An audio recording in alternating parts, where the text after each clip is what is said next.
तो welcome dear students, मैं एजाज लड्डन फिर से एक बार आपका वेलकम करता हूं, स्वागत करता हूं आपका अपना यूट्यूब चैनल ब्रिलियंट नॉलेज में।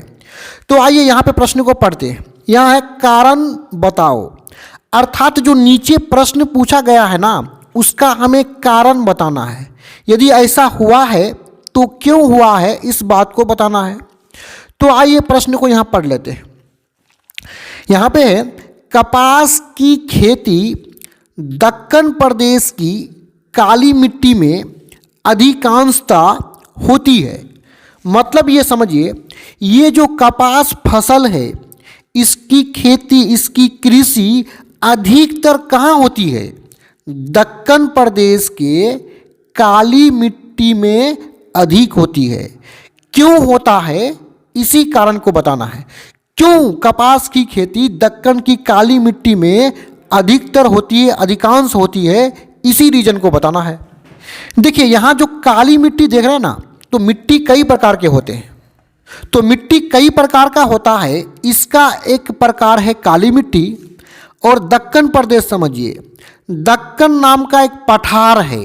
क्या है? पठार है। तो इसी पठार के आसपास के इलाके को हम लोग दक्कन प्रदेश कहेंगे। तो दक्कन पठार में काली मिट्टी अधिक पाया जाता है, यहाँ कपास की खेती अधिकांशता होता है, उसी का कारण बताना है।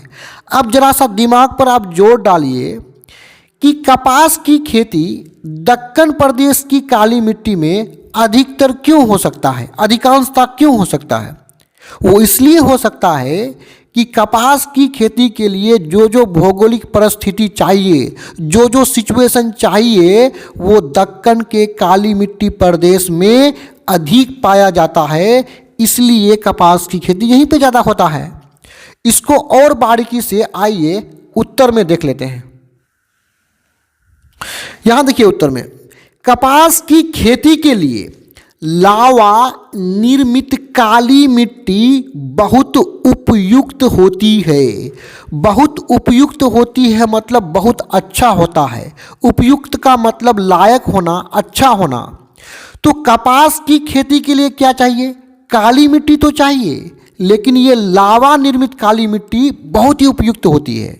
देखिए दक्कन का जो पठार है ना, पठार में लावा का जो मात्रा है वो बह करके मिट्टी में मिल जाएगा, काली मिट्टी में, तो वो हो जाता है लावा निर्मित। निर्मित का मतलब लावा से बना हुआ, निर्माण किया हुआ जो काली मिट्टी है वो कपास के लिए उपयुक्त है। ये पहला कंडीशन है।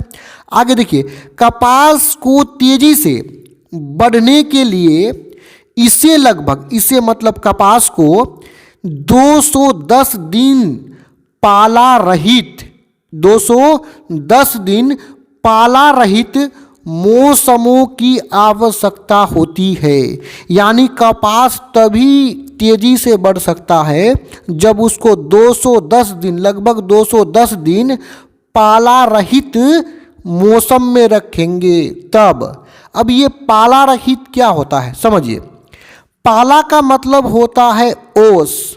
जो ठंडी के मौसम में ओस, कुहासा लगता है ना, जैसे कुहासा से, ओस से ज़मीन वगैरह, पेड़ पत्ता वगैरह जो गीला हो जाता है, उसी को हम लोग क्या बोलते हैं? ठंडी में अक्सर पाला गिरता है, ओस गिरता है। तो ये पाला रहित होना चाहिए। मतलब ऐसा मौसम जिसमें पाला ना हो, ओस ना हो। रहित का मतलब जो ना हो, पाला रहित तो पाला नहीं होगा।